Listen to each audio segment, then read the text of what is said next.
काय तुम्ही कधी रव्यामध्ये दही घालून हा भन्नाट असा पदार्थ बनवला आहे का? एकदा जर बनवलं ना तर बाहेरून परत विकत आणणारच नाही, इतकं भन्नाट आणि टेस्टी बनतं. काय करायचं ते सांगतेस, पण त्या अगोदर लगेचच घरगुती भोजनला फॉलो करा.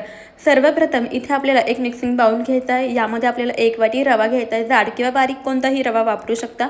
पाव वाटी दही घालायचं, त्यानंतर 1 वाटी यामध्ये पाणी घालायचं आणि हे सर्व छान व्यवस्थित मिक्स करून घ्यायचे. झाकण ठेवून 10 मिनिटाकरता साईडला ठेवून द्यायचं. 10 मिनिटानंतर यावरचं झाकण काढायचं, रवा मिक्स करून घ्यायचा. पहा, रवा छान असा फुललेला आहे, भिजलेला आहे.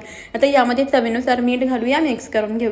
इथं मी वापरते ऑडी इकोबॅगचा कुकिंग पेपर सर्कल. आपण हा पेपर काढून घेऊ आणि डब्यामध्ये व्यवस्थित असा सेट करून घेऊ. या पेपरमुळे आपला पदार्थ डब्याला चिकटत नाही. आता तयार केलेल्या मिश्रणामध्ये थोडासा इनो घालायचा. याऐवजी बेकिंग सोडा किंवा पावडर वापरू शकता. व्यवस्थित असं मिक्स करून घ्यायचं. लगेचच हे मिश्रण आपल्याला पेपर लावलेल्या डब्यामध्ये ट्रान्सफर करायचं.